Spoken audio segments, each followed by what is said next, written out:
nuovi amici che sono appassionati di cucina e in particolar modo che sono interessati alla cucina italiana e ancora più in particolare alla cucina veneta.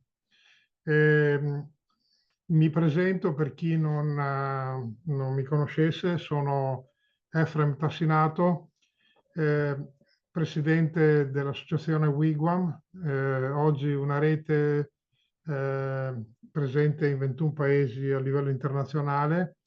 L'associazione Wigwam si occupa di sviluppo sostenibile, di ambiente, insomma, di tutela dell'ambiente, in altre parole. È una delle primissime organizzazioni di tutela ambientale che nascono in Italia e nel mondo. Infatti l'abbiamo fondata tra il 1971 e il 1972 e tra quelle che hanno il riconoscimento del Ministero dell'Ambiente è l'unica che ha avuto origine in Veneto e quindi poi dal Veneto e che continua ad avere in Veneto la propria centrale di coordinamento per tutto il mondo. Quindi a maggior ragione eh, mi fa onore insomma, partecipare a questa iniziativa di Famiglia Veneta di Rosario, che peraltro so che è anche organizzata in collaborazione con la comunità locale Wigwam di Rosario.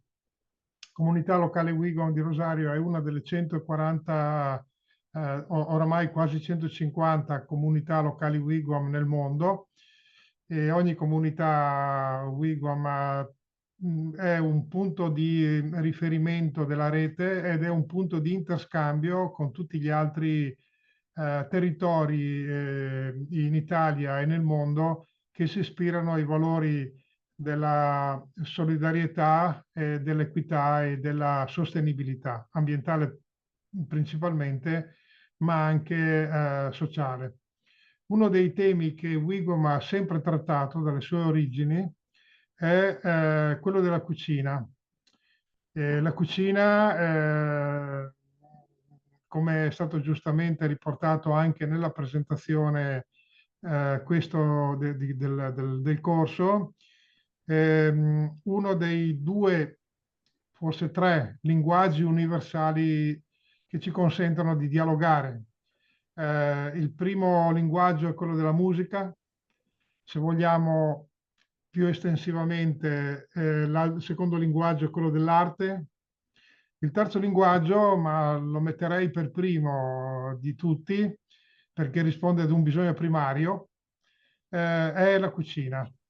La cucina di ogni popolo rispecchia una cultura, la cultura di quel territorio, e si combina strettamente con le risorse che ogni territorio è in grado di poter offrire.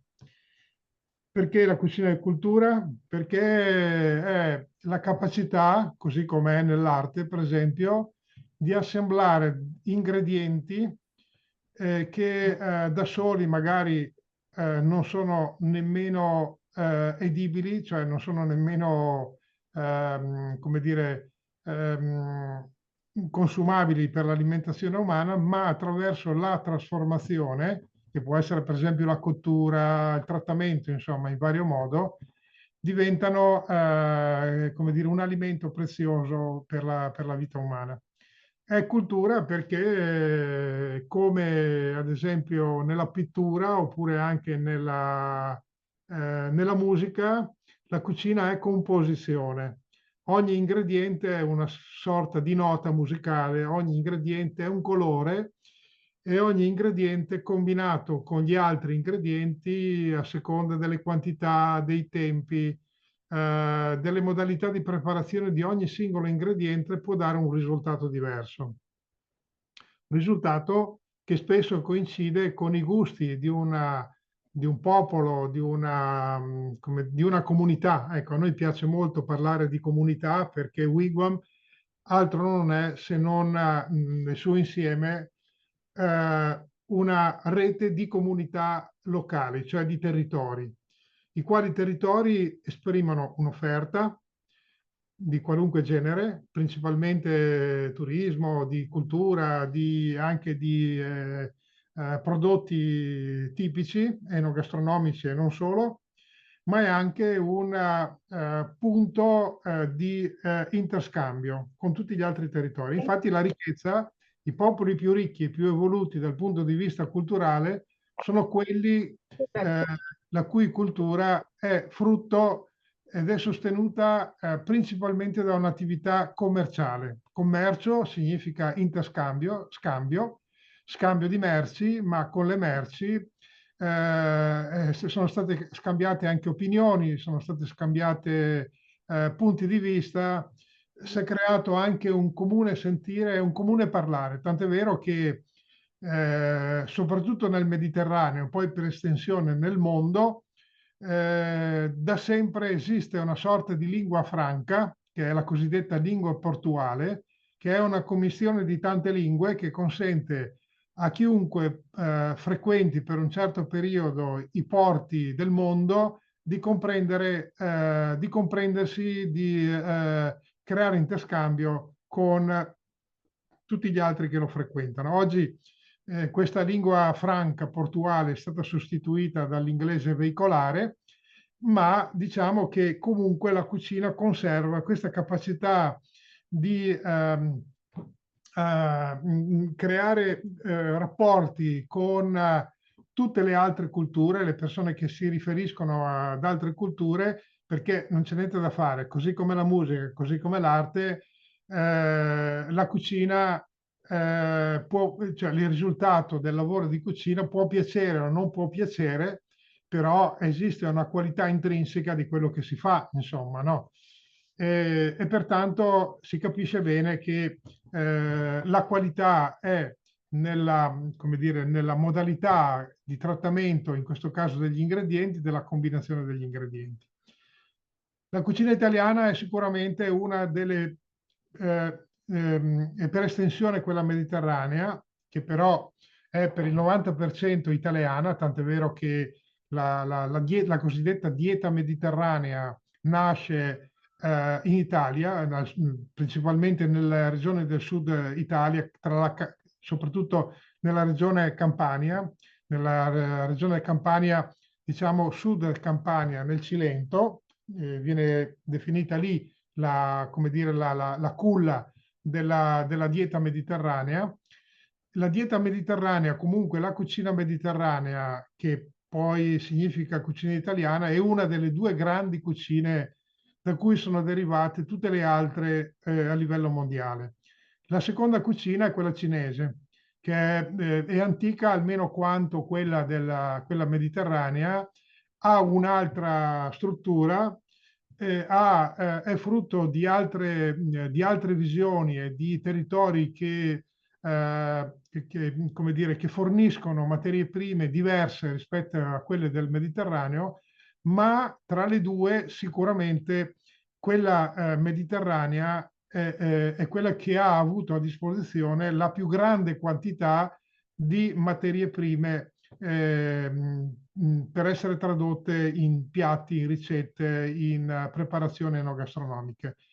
L'Italia, peraltro, è stata baciata dalla fortuna da questo punto di vista perché, come sapete, è una penisola che si inserisce al centro del Mediterraneo, si sviluppa da nord a sud e per circa 1000-1500 km, considerando anche le isole, e andiamo da un territorio marcatamente continentale, come dire, centro-europeo, come può essere il territorio alpino, fino alle isole siciliane dove nascono i fichi d'India e dove in tempi recenti si cominciano a coltivare anche le banane. Questo purtroppo per i cambiamenti climatici che stanno spostando sempre più a nord diciamo, la latitudine climatica. Quindi vediamo che la cucina italiana ha un grande prestigio per due ordini di motivi. Il primo motivo è la sua posizione geografica, che gli ha dato la possibilità di avere coltivazioni le più diverse. La seconda è una cultura di contaminazione di popoli praticamente che è quasi unica a livello mondiale. È quasi unica, perlomeno nei tempi antichi e nei tempi medievali, perché in Italia, per l'Italia, sono passati tutti. Pensate come dire, all'impero romano, che era un impero multinazionale del tempo, perciò era presente in Nord Africa, in Gallia, in Spagna, arrivava fino al Mar Nero e pertanto portava a Roma prodotti, culture di tutti i generi. Contemporaneamente ha esportato in questi territori quello che nell'antica Roma o comunque nella penisola italica veniva affinato dal punto di vista delle ricette della cucina. Poi in tempi più recenti abbiamo avuto le contaminazioni derivate dalle invasioni barbariche e ogni invasione barbarica ha creato dei grandi disastri, però nella gran parte poi dopo sono stati, queste popolazioni, queste culture sono state assimilate e hanno contribuito a creare contaminazioni culturali e quindi anche di cucina. Ad esempio, uno dei più rinomati couscous sapete che cos'è? È la semola di grano duro, che è un prodotto, è un piatto tipico come dire, del versante sud del Mediterraneo, quindi costa africana principalmente, e del Medio Oriente. Ebbene, il più rinomato couscous si fa al San Vito Lo Capo in Sicilia. Quindi capite bene che insomma l'Italia è riuscita diciamo, a primeggiare anche nella valorizzazione di prodotti e di culture che non le appartenevano, perlomeno in termini di origine. Poi ha contribuito naturalmente anche la capacità creativa dei popoli italici, sia quelli originari, quindi i latini, i liguri, gli umbri, i veneti. I veneti, adesso visto che stiamo parlando di cucina veneta, era un popolo, come dire, con la stessa dignità dei Liguri, è uno dei popoli più antichi d'Italia, degli Etruschi e poi dei Latini. Un popolo peraltro che non è mai stato sconfitto. Infatti i Romani conquistarono il Veneto, ma lo conquistarono per un patto di reciproca convenienza con le tribù, insomma, con le popolazioni venete che lo abitavano. Hanno trovato un buon accordo di convivenza e si potrebbe anche dire di sinergia, nel senso che la romanità ha avuto molto da guadagnare dalla capacità e dalla laboriosità tipica delle popolazioni venete. In tempi più recenti abbiamo che l'Italia è stato un paese invece che ha esportato i migranti, tra cui molti di voi che hanno avi che sono emigrati in Argentina, in Sud America, in altre parti del mondo, ma questo ha comportato che cosa? L'esportazione anche delle culture originarie, principalmente legate alla cucina. Dico principalmente legate alla cucina perché mentre il leggere e scrivere, ad esempio, è un qualche cosa che si deve imparare a scuola o che comunque ha bisogno di qualcuno che te lo insegni, un maestro in questo caso, imparare a fare cucina era, parlo del passato perché oggi purtroppo per certi aspetti non lo è più, era un fattore di sopravvivenza, cioè il saper valorizzare soprattutto gli ingredienti poveri era una questione di vita o di morte e pertanto i bambini, soprattutto le femmine, imparavano fin da piccolissime a maneggiare, a trattare, come dire, ad assemblare i vari ingredienti per tirarne fuori delle cose perlomeno edibili, cioè mangiabili, e poi dopo magari anche stuzzichevoli o stuzzicanti dal punto di vista del gusto. Tant'è che nel mio, come dire, nel mio trascorso di chef, ma soprattutto di giornalista enogastronomico, quando ho girato l'Italia e intervistavo le massaie del centro Italia, per esempio, mi facevo raccontare come facevano le loro ricette.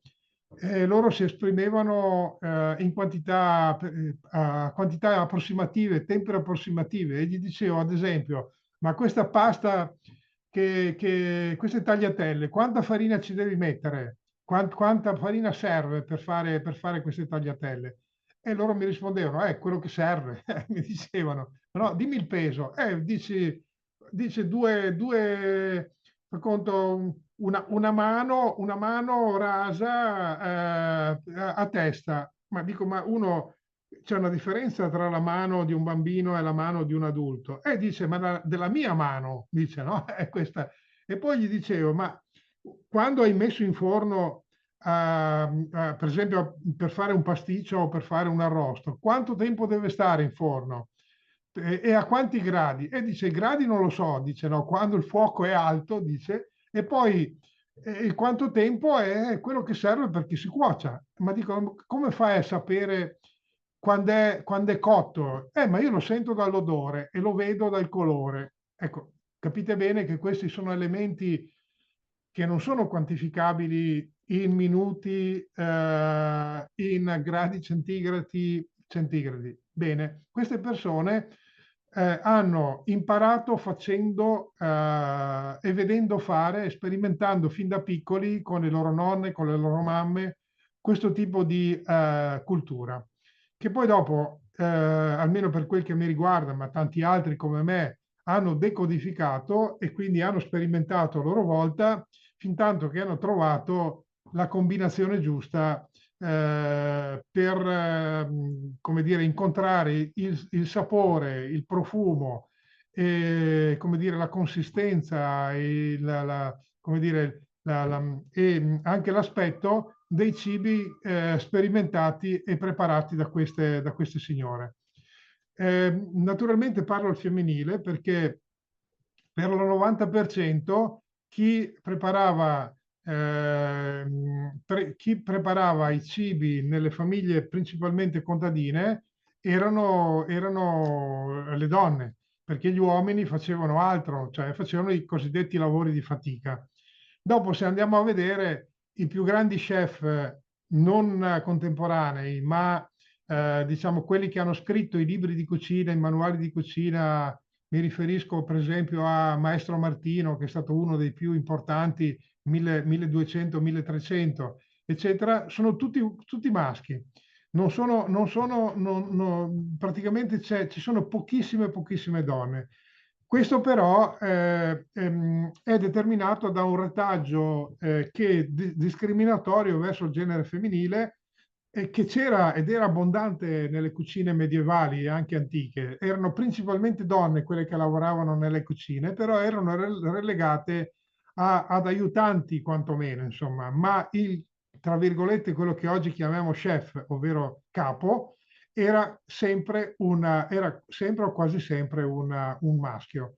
Poi se andiamo a vedere ci sono dei bellissimi testi di cucina dei conventi, molti dei quali sono opera di monache, addirittura in qualche caso di monache di clausura che hanno redatto dei testi di cucina memorabili, e lì però esisteva un'altra modalità di approccio alla cucina che era quella, diciamo, del valorizzare i prodotti che venivano dati in offerta dai contadini del territorio, oppure potevano coltivare nei broli, cioè negli orti monastici, no? Soprattutto i benedettini e le benedettine, che come sapete bene era un ordine che si ispirava come dire, alla regola del ora et labora, dove ora sta per pregare e labora stava per lavorare, e quando si parla di lavorare si intendeva principalmente un lavoro legato all'agricoltura.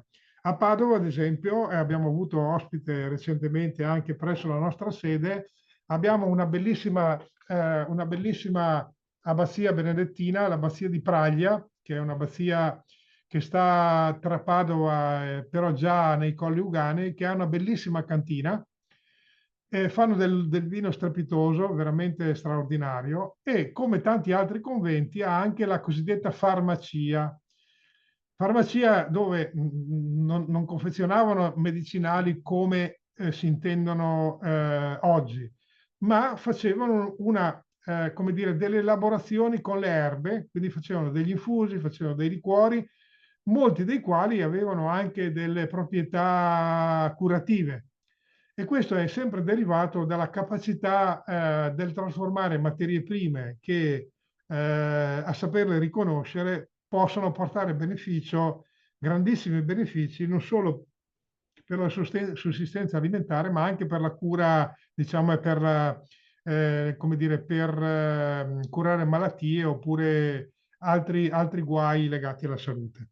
Venendo a noi, eh, eh, e quindi per arrivare alla cucina veneta, la cucina veneta quindi è una delle cucine italiane. Quando si parla di cucina italiana è una definizione, dobbiamo sapere che è una definizione impropria.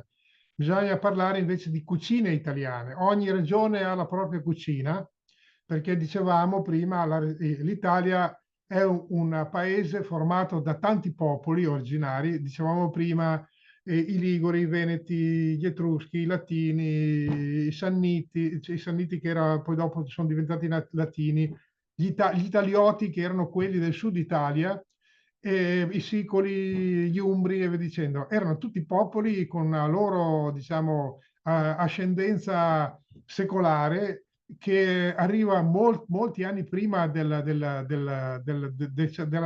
dominazione romana, quindi molto prima della nascita di Cristo. E poi dopo a loro volta sono stati contaminati da tutti gli altri popoli che in qualche modo sono capitati in Italia in un modo o nell'altro. Bene, il Veneto probabilmente tra tutti i popoli è quello che ha avuto probabilmente la contaminazione maggiore diciamo, dal di fuori, diciamo, no? Il Veneto già di per sé è una regione prosperosa dal punto di vista della capacità produttiva sia di quantità, pensiamo alla pianura padana, un tempo era una foresta planiziale che piano piano è stata disboscata. I romani fecero le centuriazioni, quindi la resero coltivabile, trasferendo in queste centuriazioni i legionari che andavano in pensione.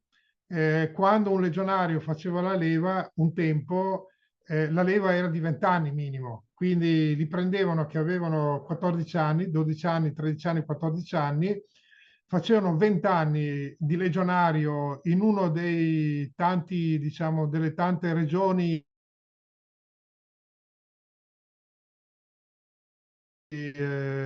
legionario, e chi aveva la fortuna di poter di rientrare. Tenete presente che i legionari facevano questo tipo di servizio e vicino all'insediamento del campo dei legionari c'erano anche le loro famiglie, avevano anche le loro famiglie. Quando i legionari si spostavano con un'armi e bagagli, al seguito tutte le famiglie. Quando andavano in pensione, quindi arrivavano a 35-40 anni, tenete presente che la vita media al tempo dei Romani era, ben che andasse, 45 anni, attenzione. Oggi siamo quasi al doppio. Allora era intorno ai 45 anni. Quindi quando uno aveva 38-40 anni era vecchio, ma vecchio vecchio. E quindi questi legionari li mandavano come dire, a riposo con le loro famiglie in un territorio centuriato. E non è un caso, per esempio, questo ve la racconto perché è una bella storia, che nella provincia di Padova, forse qualcuno è di quelle zone, nella bassa padovana precisamente, c'è un comune che si chiama Urbana. È un comune, attenzione. Bene, Urbana è nient'altro che la derivazione di Urbania, che era la prima la prima legione, quindi la prima regione, diciamo, che era quella intorno a Roma. Cioè a Urbana fecero una centuriazione, le cui tracce sono ancora visibili tutt'oggi. C'è anche un museo della centuriazione con alcuni reperti, eccetera, eccetera, e quindi spostarono in questo territorio, una volta che lo hanno con gli schiavi, con i prigionieri di guerra, eccetera, eccetera, che lo avevano disboscato e poi dopo centuriato, quindi diviso in appezzamenti quadrati, no? Ci mandarono, come dire, i pensionati con le loro famiglie della prima legione che era addetta alla difesa della città di Roma, ed era composta questa legione da legionari che arrivavano da tutte le parti dell'impero, e quindi arrivarono in questo territorio del Padovano portandosi anche le loro tradizioni culinarie dei loro territori di provenienza. Quindi pensate già fino dai tempi dei Romani quanta contaminazione culturale dal punto di vista nostro della cucina si possa essere determinata. Poi ci fu l'avvento della Serenissima. Sto parlando della Repubblica di Venezia, insomma, la Repubblica della Serenissima, una repubblica nata, come dire, per necessità. Della Venezia, sapete, la data ufficiale di Venezia è il 421 dopo Cristo. 421, e arriviamo praticamente verso la fine dell'impero romano, cioè, ma quello di Occidente, perché c'era già stata la scissione con i due imperi romani, quello di Oriente e quello di Oriente, quindi i bizantini, tanto per capirsi, e quello di d'Occidente. Però questo sfaldamento dell'impero romano ha fatto sì che fossero aumentate le invasioni barbariche che arrivavano principalmente dalla pianura, come dire, dalla pianura, come dire, oggi è il territorio, è la Pannonia, l'Ungheria, i territori slavi, quei territori lì. Che succede? Che queste invasioni barbariche, sapendo che diciamo, il maggior bottino poteva essere fatto al centro dell'impero, cioè a Roma, praticamente per il Veneto erano solo in transito. Il Veneto, peraltro, si presta ad essere come dire, un corridoio naturale tra diciamo, la parte occidentale della pianura padana e il mare. Quindi tutte le invasioni barbariche che scendevano attraverso Trieste, Gorizia, quelli che adesso noi chiamiamo quei passi lì, insomma, no? Oppure il Tarvisio, transitavano naturalmente tra i colli Euganei e il mare, cioè quindi un corridoio largo all'incirca 30 km. Cioè, la gran parte delle invasioni barbariche che sono arrivate dall'est Europa sono transitate dentro in questi 30 km. Che cosa succedeva? Che le invasioni barbariche anche queste si muovevano, i combattenti, chiamiamoli così, i soldati, chiamiamoli così, i guerrieri, si muovevano con tutte le famiglie al seguito. E pertanto non solo loro, ma le famiglie stesse avevano bisogno di mangiare, quindi dove passavano facevano piazza pulita. Nel senso proprio più brutale del termine, dove c'era da rapinare, da rubare, diremmo noi, insomma, no? Lo facevano senza alcuna remora, e se trovavano qualcuno lo facevano anche fuori. Pertanto che cosa è successo? Che in questo corridoio, diciamo nell'entroterra adriatico, che incomincia grosso modo con la riviera friulana, no? Per cui il primo posto che trovavano da saccheggiare era Aquileia, che era la seconda città più importante dopo Roma. E pertanto è famoso, per esempio, è il saccheggio e l'incendio di Aquileia da parte degli Unni. Io qui nella nostra sede conservo un'ampollina con grano bruciato, e si è conservato proprio perché era tostato praticamente, che deriva dall'incendio degli Unni operato ad Aquileia. Quindi scendevano attraverso questi 30 chilometri che tra il mare e l'entroterra, e dove naturalmente trovavano da rapinare, eccetera. Tutte le popolazioni di questo territorio, che cosa hanno fatto? Per potersi salvare, si sono rifugiate sulle isole.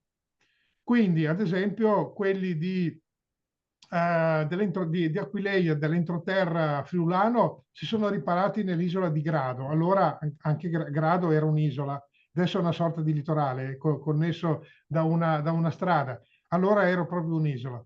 Poi dopo, venendo via via più giù, quelli di Altino e quelli di Oderzo, quelli di Portogruaro, quelli di Padova, quelli dei Colli Euganei, no, anzi quelli fino a Padova, fate conto, e si sono rifugiati nelle isole, diciamo, al centro della laguna, Torcello e le altre, insomma, no? Rialto, che era un'isola, diciamo, lo è ancora, ma allora era proprio un'isola al centro della laguna. Mentre invece quelli dei Colli Euganei si sono riparati nell'isola di Chioggia. Poi dopo, beh, i chiogiotti nel tempo hanno, come dire, si sono diversificati e hanno un dialetto tutto loro e molto particolare per altre ragioni, no? Però l'origine della, come dire, antropizzazione di Chioggia come città deriva dalla fuga delle persone che abitavano, degli abitanti dai Colli Ugani fino al mare, che si sono riparati nell'isola di Chioggia per difendersi, per salvare la pelle, diciamo, dalle invasioni barbariche che periodicamente attraversavano questo territorio. Questo naturalmente ha fatto sì che questo territorio, questo corridoio soprattutto, fosse abbandonato a se stesso per oltre 150 anni, 100-150 anni, e pertanto in alcune zone sono sparite completamente le antiche centuriazioni, mentre invece per esempio nell'Alta Padovana sono rimaste tale quali. Se voi guardate in Google Map e guardate l'Alta Padovana, vedete che tutte le strade sono perpendicolari una all'altra, come New York per esempio, no? New York è tutto perpendicolare, ma perché è stata progettata così in tempi relativamente recenti. Mentre invece l'Alta Padovana, vedete che tutte le strade sono perpendicolari perché le centuriazioni romane prevedevano proprio questa capacità di costruire le strade in maniera perpendicolare una all'altra. Questo esisteva anche nella bassa padovana fino giù a Rovigo, fino giù nell'Emilia Romagna. No? Lì sono sparite perché appunto, essendo abbandonati a se stessi questi territori e avendo in questi territori i fiumi con un alveo pensile, cioè il fondo dei fiumi che attraversano queste parti basse del Veneto sono più alti del piano campagna, e non avendo più la manutenzione sugli argini fatta dagli abitanti del tempo, i fiumi sono esondati e hanno praticamente cancellato questa struttura urbanistica. Ma veniamo al discorso della cucina.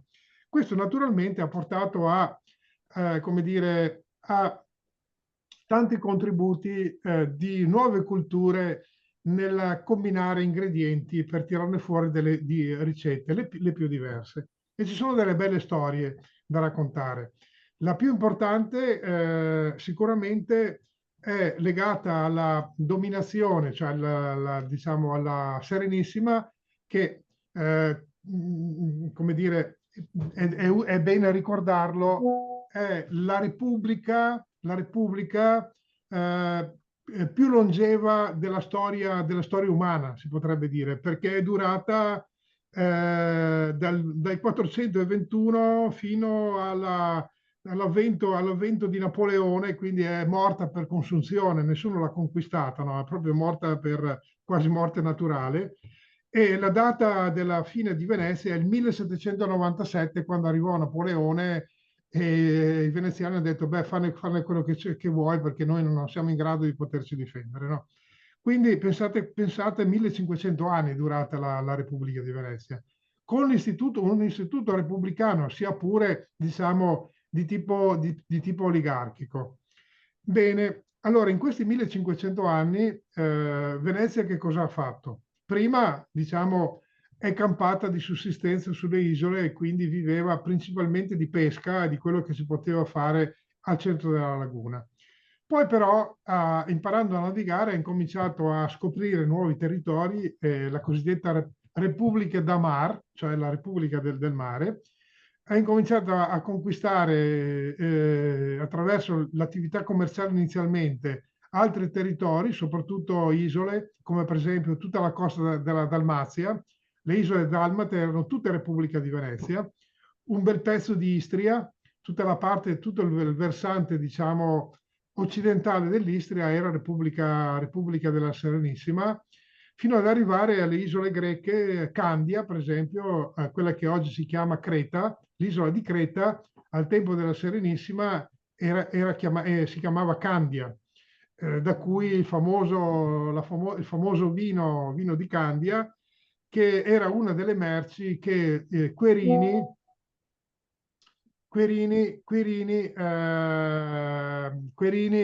Pietro Querini, precisamente, uno dei, diciamo, dei signori di Venezia, una delle famiglie di Venezia, che aveva proprietà anche a Candia. E nel 1432 naufragò con una caracca. La caracca era un vascello, diciamo, principalmente adibito ad attività commerciali, quindi quello che oggi potremmo definire una nave cargo dell'epoca, ecco, diciamo, no? Sulla quale aveva caricato filati e aveva caricato vino di Candia e lo stava trasportando con questa caracca con un equipaggio di 68 marinai, lo stava trasportando nelle Fiandre, ovvero in Olanda, insomma, nel territorio olandese, Fiandre, Olanda, Belgio, insomma, in quella zona lì, dove i veneziani avevano ottimi rapporti commerciali. Tra l'altro c'è da dire questo, no? Che gli olandesi insieme ai veneziani sono stati probabilmente diciamo, i più importanti, come dire, i più importanti commercianti, diciamo, dell'epoca sia del tardo che anche del recente Medioevo. A Venezia poi dopo sappiamo bene che gli faceva concorrenza a Genova, no? Ed è proprio per questa guerra che era in atto in quel periodo tra Genova e Venezia e la Serenissima, che la caracca del Querini, che peraltro si chiamava Quirina, la Quirina, cercò di navigare al largo in modo tale di non farsi catturare da qualche vascello da guerra genovese, però questo navigare al largo gli ha comportato qualche guaio, quindi prima hanno rotto il timone, quindi hanno dovuto fermarsi in un porto spagnolo per ripararlo, poi sono usciti in Atlantico, lì hanno avuto qualche altro problema e sono approdati alle Canarie. Tenete presente che le Canarie nel 1492 l'America non era ancora stata scoperta, perché come sapete bene l'America è stata scoperta, almeno ufficialmente, da Colombo. Era stata scoperta anche da prima da altri popoli, però diciamo ufficialmente nel 1492. Quindi prima della scoperta dell'America le Canarie erano praticamente territori semisconosciuti alla fine del mondo conosciuto.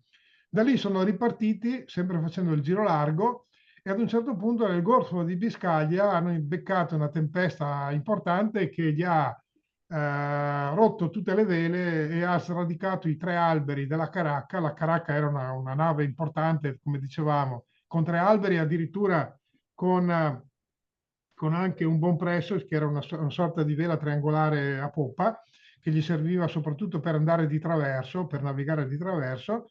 Questi tre alberi hanno fatto sì che la nave era risultata ingovernabile, la gente di questa nave si sono imbarcati nelle scialuppe e 16 di questi marinai, questo succedeva praticamente in pieno inverno, 16 di questi sopravvissuti il 6 gennaio sono approdati nelle isole Lofoten, praticamente molto a nord, quindi seguendo le derive delle correnti, alle Lofoten, e lì sono stati in qualche maniera accolti, nutriti dalle popolazioni locali che erano pescatori che pescavano il merluzzo, e lì hanno conosciuto questa cultura, diciamo, come dire, della conservazione del merluzzo, principalmente attraverso l'essiccazione e attraverso la salagione. Quindi il merluzzo che definiamo, che chiamiamo stoccafisso, è quello secco. Stoccafisso deriva dal tedesco Stockfish, no? Pesce bastone, no? Efrem, scusa, Sì, sì, sì. perché Diego ed io dobbiamo partire tra qualche minuto e non vorrei Sì, sì, sì. darci di più, non l'interruzione proprio. Concludo, concludo velocemente, lasciando eventualmente ad altre occasioni un racconto sulla cucina della gastronomia veneta, che come vedete è molto molto interessante. Diciamo che per concludere questa storia dello stoccafisso, che ci porta poi dopo a parlare delle varie modalità di lavorazione del baccalà. In Veneto, quando parliamo di baccalà, si intende lo stoccafisso, anche se normalmente per baccalà si intende il merluzzo conservato sotto sale, no? In salamoia, anzi, precisamente.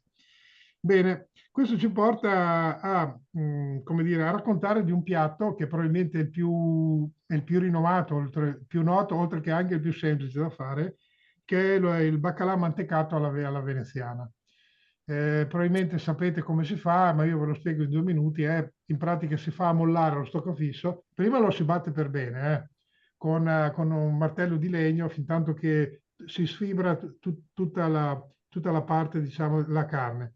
Dopodiché questa parte sfibrata si mette in ammollo, in acqua tiepida, e quando si è ben ammollato si incomincia a mantecare quindi si mette dentro una planetaria, si incomincia con una frusta a, a mantecarlo insieme ad olio extravergine di oliva, però alcuni preferiscono l'olio di semi in tempi moderni, perché l'olio di semi, diciamo, rispetto all'olio d'oliva, lascia inalterato gusto, diciamo, il gusto del pesce, mentre invece l'olio d'oliva sapete bene che è più importante come gusto, insomma, no? Ecco. Quindi questa lavorazione lo rende spumoso, bianco e spumoso, e abbinato ad una fetta di polenta di mais marano, quindi gialla, piuttosto che di mais biancoperla bianca, brustolita, è una ghiottoneria che è la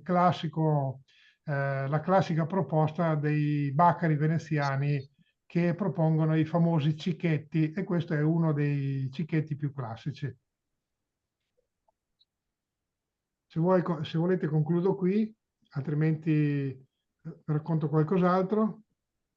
Ok, ti ringrazio, no, ti chiedo scusa per l'interruzione, ma Diego, noi siamo qui in Argentina, un orario un po' particolare per noi. Certo, certo, certo. Allora, Diego, ci sei? Ci sono qui? Mi Eh, ascoltate? ciao, ciao. Allora, buongiorno, buonasera a tutti e tutte. In nome della dell'Associazione Famiglia Veneta di Rosario, Wigwam Rosario, Wigwam Italia, per noi è un piacere raccontare, darvi il benvenuto in questa iniziativa dedicata alla enogastronomia del Veneto. È un progetto che ha come obiettivo, beh, diffondere qui in Argentina la gastronomia veneta, valorizzando le ricette, prodotti e anche pratiche tradizionali, e creare questo ponte tra la comunità veneta argentina e i produttori del nostro territorio. Con noi abbiamo qui Diego Ugolini, scusate. Diego è un eh, chef di un ristorante, scusate, c'è qui Diego lavora fa lo chef con oltre 20 anni di esperienza e alla guida di un ristorante che è il Sunderland, che è uno spazio eh, simbolico per la città di Rosario, dove si pratica una cucina naturale, sostenibile. E Diego anche ha collaborato con orticoltori urbani, lavora con prodotti senza agrotossici e promuove una gastronomia etica e locale, ma soprattutto mantiene un forte legame con la tradizione veneta e lui, questo ci racconterà meglio lui, ha lavorato in prestigiosi ristoranti del Veneto. Diego, do la parola a te. Bene, buongiorno a tutti, buonasera al collega Efrem, un piacere ascoltarlo, veramente io non sono al corrente di tanta storia, no? Eh, io faccio il cuoco, lavoro nel ristorante Sunderland di Rosario, un ristorante storico che ha quasi 100 anni di lavorazione. Eh, In questo corso che faremo, questi incontri, mi piace di più chiamarlo incontri perché vorrei trasmettere un po' la mia esperienza. Passo in Italia, ho lavorato in due o tre città negli anni dal 2000 al 2007. E allora, siccome sono di origine veneta anch'io, ho incontrato dei colleghi, degli amici che mi hanno accolto in quegli anni lì e mi hanno fatto lavorare. Eh, Alcuni ristoranti, come a Venezia, ho lavorato in un albergo 5 stelle, si faceva una cucina veneta un po' aggiornata, diciamo una cucina internazionale, però non tanto tempo fa ho fatto una stagione a Verona, ho lavorato in un ristorante che fa la cucina tradizionale con le ricette originali, quindi ho potuto vedere un po' di più questa cucina in fondo e mi piace tanto perché ci porta un po', no, a tutte le tradizioni familiari ehm, e piatti che li ho mangiato da tutta la vita, però conoscendo un po' i sapori originali, no? Lì nel territorio. Bene, voglio invitarvi a tutti a assistere a questi incontri. Si possono mettere in comunicazione con la famiglia Veneta e sollecitando un po' di più informazione. Abbiamo già delle lezioni, sono già prestabilite con ricette, voglio fare 3 ricette ogni incontro, però posso fare una variazione a richiesta o se troviamo degli ingredienti, no? Perché gli ingredienti che useremo sono qui della zona, alcuni li abbiamo comprato quelli veri italiani, però non sono tutti uguali, quindi dobbiamo aggiornare un po' le ricette e i sapori saranno un po' diversi. Però io sempre cerco di rispettare le ricette al massimo.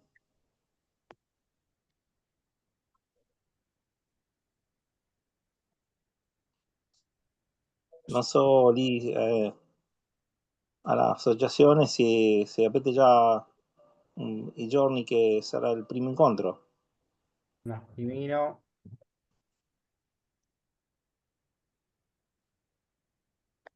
Jorge, ricordami.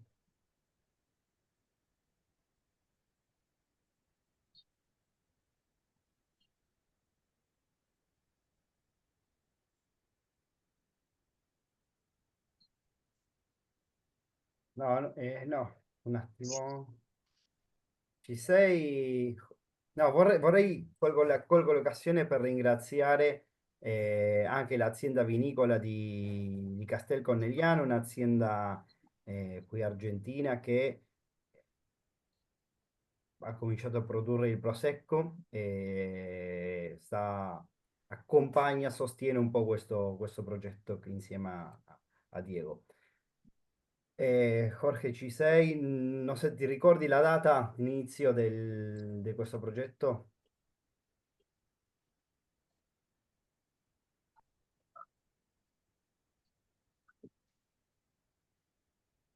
Bene, questi incontri voglio... Venerdì 29 agosto, scusa, Diego. 29? Allora, in questi incontri dicevo, io voglio cucinare, fare una dimostrazione di quei piatti che ho imparato a fare, però fare un intercambio, perché sicuramente le persone che assistono eh, conoscono un segreto, un dato, un qualcosa che fa un po' di più, sempre un po' di più, sempre si può migliorare. Eh, io le ricette le tengo già preparate con, con quella mia esperienza, con i libri che sono originali, quindi ehm, andremo avanti con queste ricette e poi possiamo aggiungere qualcosa o migliorare. Bene, grazie Diego. Non so se avete qualche domanda.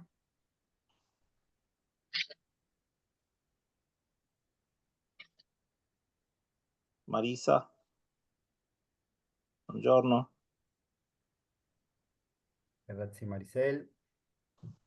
Bene, Efrem, possiamo andare avanti.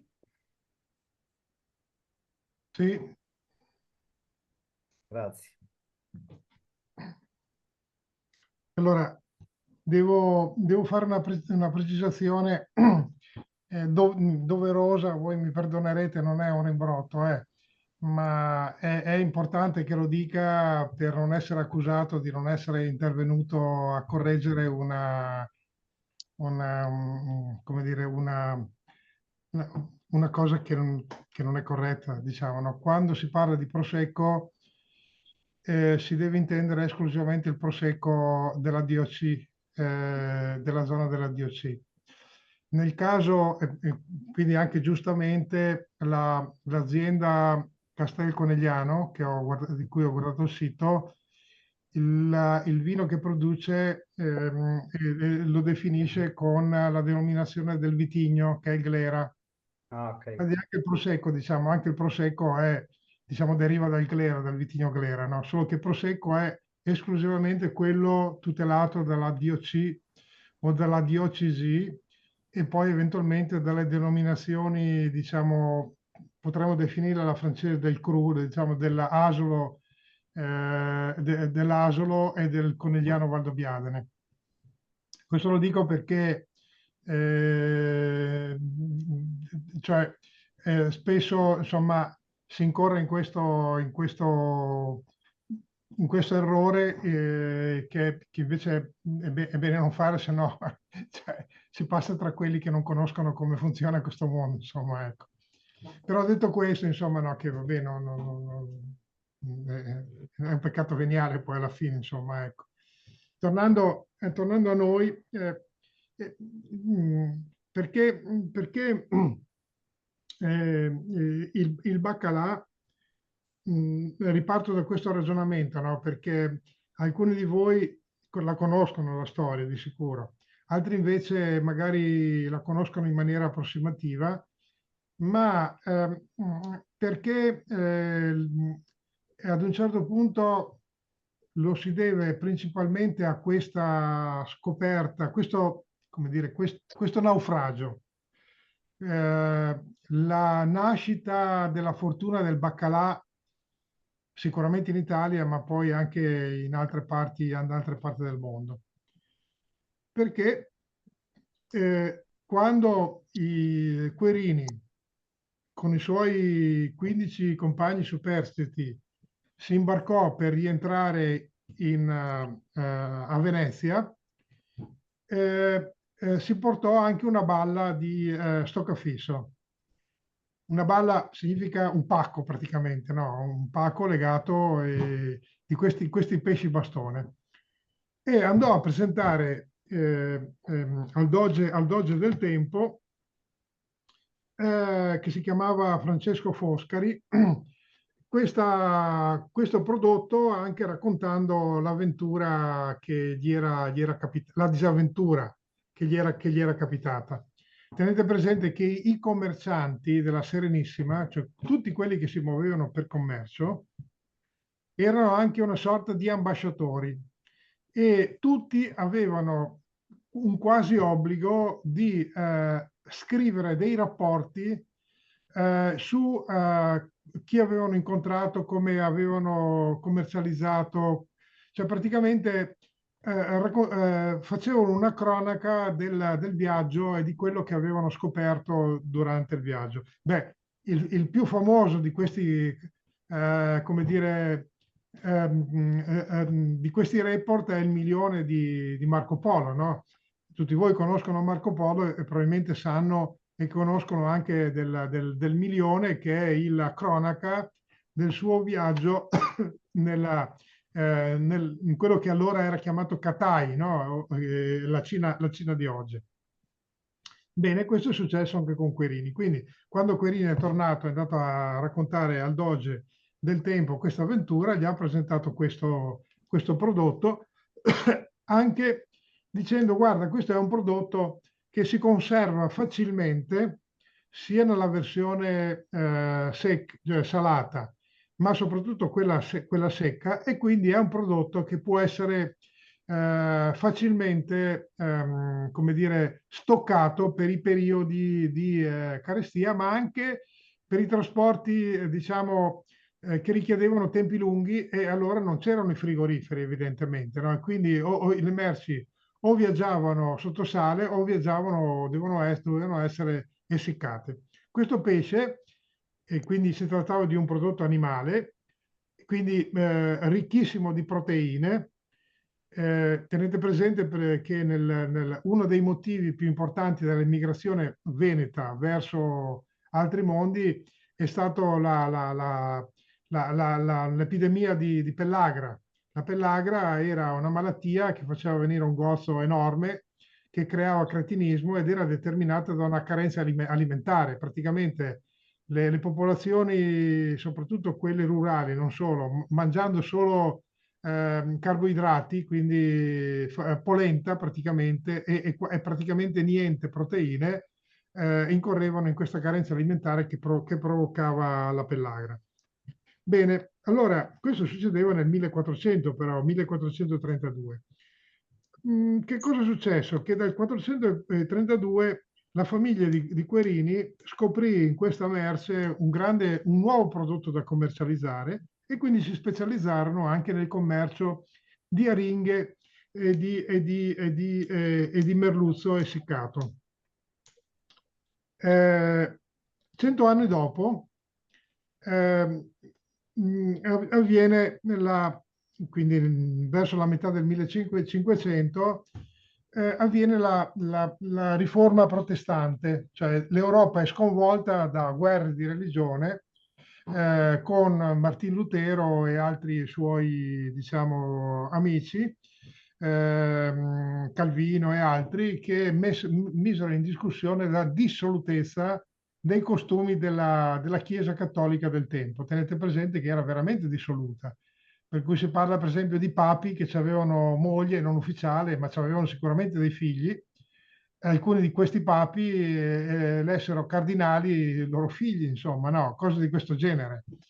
I costumi quindi erano veramente molto, molto dissoluti, no? E quindi il protestantesimo nasce come reazione a questa dissolutezza di costume della Chiesa.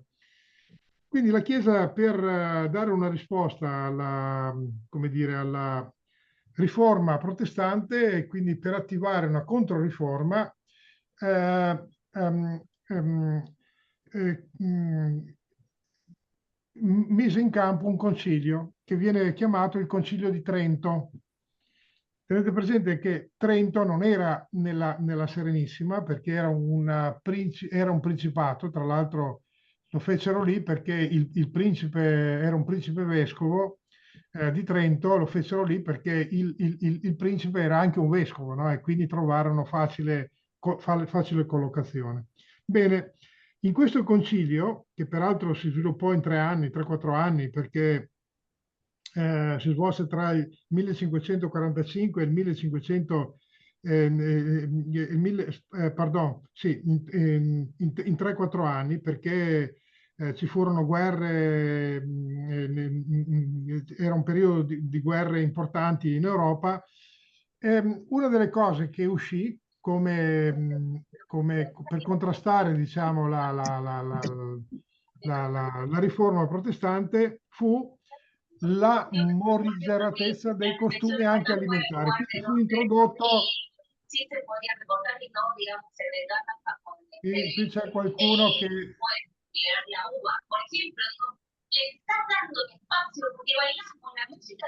C'è qualcuno che ha il microfono acceso.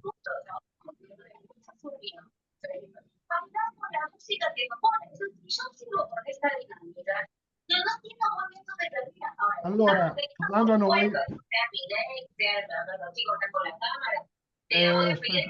Ramiro, riesci a silenziare? Ahora, cuando se trata de este tipo, por lo que decía María, ¿no? Poner por una elección sexual, esperar que haya algún tipo de perversión, esos son límites que no hay que pasar.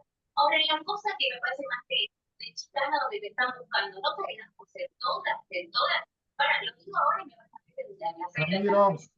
Porque no sé cuánto puedo bajar de mi micrófono. Y le están comunicación brillante, marcada.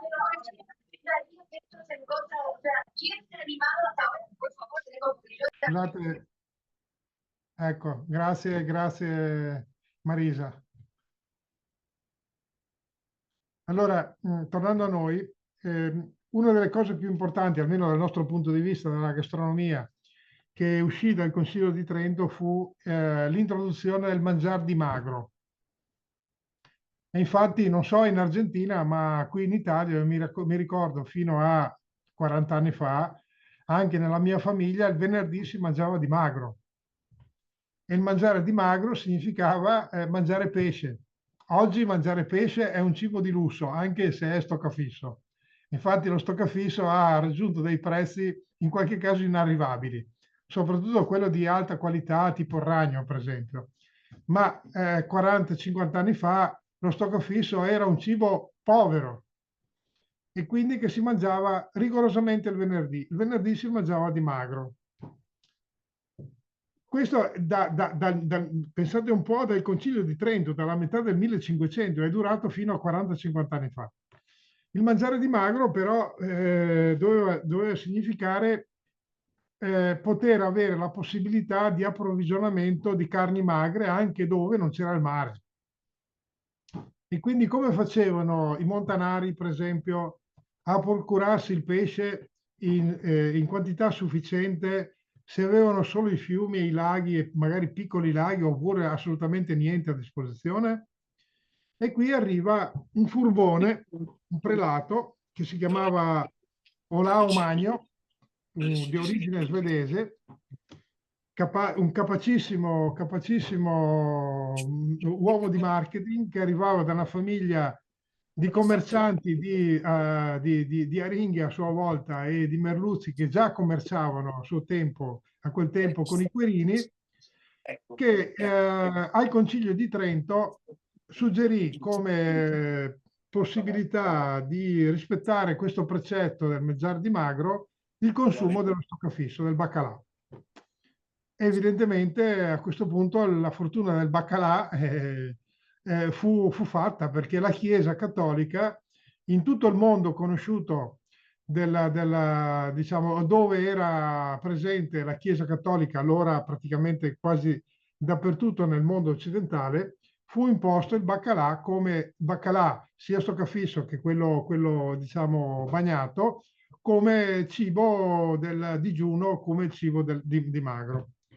E badate bene che ci sono alcuni territori dove il baccalà è una costante, diciamo, praticamente che fa parte della dieta quotidiana. E non sto parlando delle Lofoten, dove per necessità in quelle isole del Mare del Nord non si potevano coltivare cereali e l'unica possibilità, l'unica risorsa alimentare derivava dal mare. Il pesce più abbondante era il merluzzo e quindi di necessità virtù mangiavano merluzzo in tutte le maniere. Ma una delle cose, per esempio, che ho imparato nel mio peregrinare, e questo l'ho imparato a San Sebastián, in Spagna, cioè nei Paesi Baschi, e a San Sebastián, per esempio, mi hanno raccontato gli amici di là, di una comunità locale Wigwam che ha funzionato un po' di anni fa, che una buona moglie, quando uno si doveva sposare, doveva essere una signora che sapeva preparare il merluzzo, quindi il baccalà, in almeno 365 modi diversi, perché tutti i giorni era baccalà. E quindi la fantasia, la cultura della trasformazione e della far cucina del baccalà doveva portare a un risultato gustativo, ma anche di presenza, diciamo, diverso ogni giorno dell'anno. E quindi se voi andate a San Sebastiano, perlomeno i miei sono ricordi di 30 anni fa, ma penso che sia rimasta come tradizione, trovate questa capacità di saper preparare il baccalà in 365 modi diversi. Allora, vedete come questa storia del baccalà sia strettamente connaturata alla storia veneta, precisamente della Serenissima, perché non solo la Serenissima è stata capace, cioè è stata capace di intuire come dire, il potenziale sia alimentare ma anche commerciale di questo prodotto, che non è un prodotto che nasce in Veneto, attenzione. I veneti l'hanno scoperto e hanno soprattutto fare del buon marketing, quindi questo Olao ha fatto un grandissimo, come dire, un grandissimo regalo alla Serenissima, perché sapete bene che la Serenissima è stata soprattutto abile nell'attività dei commerci e avendo una rete commerciale che raggiungeva tutti gli angoli dell'allora per 1500 anni e tutti gli angoli del mondo conosciuto occidentale, per arrivare fino in Cina, ma rimaniamo nel mondo occidentale, ha portato la cultura del baccalà in tutti i territori dove che erano raggiunti dai loro commerci.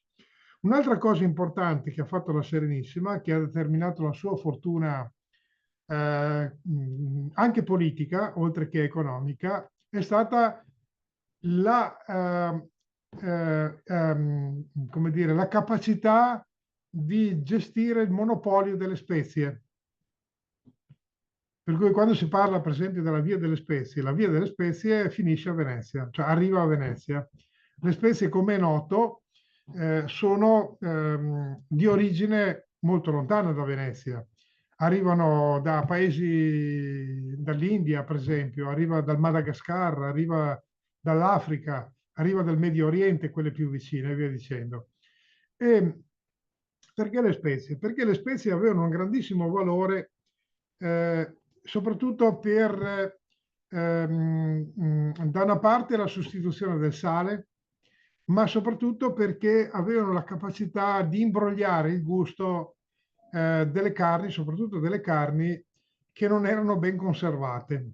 Cioè per camuffare la cattiva conservazione, quindi l'odore non proprio gradevole di carni mal conservate, venivano arricchite e speziate in maniera importante da spezie come la cannella, i chiodi di garofano, il pepe ed altre spezie di questo tipo qua, e pertanto diciamo, il cattivo sapore veniva coperto dalle spezie. Anche i vini venivano speziati per la stessa ragione, perché non avevano capacità di conservazione e quindi quando i vini arrivavano a febbraio-marzo dell'anno successivo incominciavano ad acidificarsi. Non esisteva lo zucchero, che si è incominciato a scoprire sempre grazie ai veneziani, diciamo verso il 1500-1600, anche prima magari, no? Perché c'erano delle coltivazioni di canna da zucchero nelle isole greche, Creta per esempio, era uno dei posti dove si coltivava la canna da zucchero che poi dopo fu esportata nelle Americhe e lì fu diffusa diciamo, in maniera importante nelle isole caraibiche per esempio, Cuba eccetera eccetera, però la canna da zucchero nasce diciamo con... però non erano prima diciamo, dell'avvento dello zucchero di canna, l'unico dolcificante che si poteva utilizzare nella dieta alimentare arrivava da due prodotti, uno più raro dell'altro. Arrivava dal miele delle api e arrivava dalla manna da zucchero siciliana. C'è una pianta che secerne in Sicilia, secerne un liquido che viene raccolto, è un liquido, diciamo, che poi dopo si condensa, diventa bianco, appunto viene chiamata manna, e quello è un dolcificante. Tra l'altro, rispetto allo zucchero, la canna da zucchero non ha saccarosio dentro, e quindi è l'equivalente, si potrebbe dire, della attuale stevia, no? La stevia è un dolcificante che deriva da una pianta erbacea di origine sudamericana, che possono assumere in alternativa ai dolcificanti artificiali chi soffre di diabete, per esempio. Ecco. Bene, allora, il dolcificante veniva usato, poteva essere usato per attenuare l'acidità dei vini che andavano un po', diciamo, che si deterioravano, oppure venivano usate le spezie, soprattutto ai tempi dei Romani. Ai tempi dei Romani avere un vino speziato era la norma. Anzi, consideravano un buon vino solo quello speziato, non il vino naturale che noi oggi diciamo un vino, se gli metti dentro un grammo di zucchero in più oppure se gli metti dentro qualcos'altro, non è più vino, non lo riconosciamo più come vino. Allora, se non veniva speziato, non era considerato un buon vino. Tornando a noi, Venezia quindi ha fatto la sua fortuna commerciale grazie al monopolio delle spezie.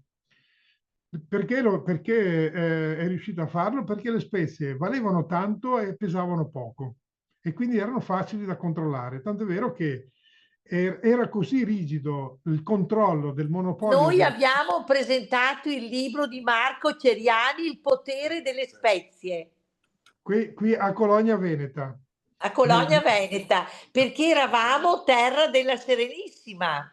Certo, entroterra, la Repubblica de Terra, perché la Venezia... Ecco, de Terra. E qui con me ho il piacere di avere stasera la nostra socia Vittorina del Santo, che ha avuto il piacere di andare anche lei nell'America Latina, e quindi Brasile e Argentina. Brasile e Argentina, insomma, ecco. E chi vi voleva salutare tutti prima che ci lasciate. Le lascio un attimo la parola, Efrain. Però no, perché Non ha tempo, no. perché non so quanto tempo ci sia ancora. Ma poco, per un saluto, Dai, un saluto Vittorina, un saluto veloce. Allora, visto che c'era Rosario in collegamento, a me è rimasto sempre bello il nome Chimichurri, la salsa fatta con aglio, prezzemolo, tutte le spezie insieme che usano proprio per le braciole quando fanno la pariscia o l'assado, no? Ecco, mettono sempre chimichurri, che è una bella salsa già pronta. Ecco, mi piaceva il nome chimichurri. Chiedere a Diego che conoscono bene. Si farà il chimichurri. Ecco. Grazie. Come in Grecia, che era quello che era la paella. Allora, tornando alle spezie, la cultura delle spezie della Serenissima, che poi dopo attraverso i commerci è stata esportata in Nord Europa e quant'altro, ha fatto sì che a Venezia ci fosse il maggior centro di commercializzazione, il maggior mercato, era una sorta di borsa affari delle spezie. Tant'è vero che le spezie da Venezia non potevano essere esportate, potevano essere solo acquistate da quelli che li volevano, diciamo, portare poi dopo in altri paesi, no? Però le dovevano acquistare a Venezia. Tant'è che a Venezia esistono ancora luoghi come il Fontego dei Turchi, il Fondaco dei Turchi, che non era altro che il magazzino dove i turchi diciamo i medio orientali portavano le loro merci, e da lì partivano poi dopo per essere esportati in tutti i territori anche del nord Europa. O se no il Fondaco dei tedeschi. Allora, io direi, va bene, che a questo punto dobbiamo concludere perché il tempo è scaduto, sta scadendo. Ci salutiamo con, diciamo, ringraziando tutti gli amici che ci hanno seguito. Grazie all'Associazione Veneta di Rosario che ha organizzato questo bellissimo incontro. Mi scuso di essere stato forse un po' prevaricante nel raccontare queste storie, ma insomma è uno excursus di venezianità, no? Di veneticità che ci meritiamo tutti, perché ricordiamoci sempre che il popolo veneto è un popolo che non è mai stato conquistato da nessuno, e che ha esportato in tutto il mondo serietà, capacità, voglia di fare e impegno, anche impegno, diciamo, a valorizzare le culture di origine. Grazie a tutti e alla prossima. E speriamo che il corso che con questa sera abbiamo lanciato abbia un grandissimo successo. Ciao, Grazie. ciao, grazie. Ciao. Grazie, ciao a tutti. Ciao.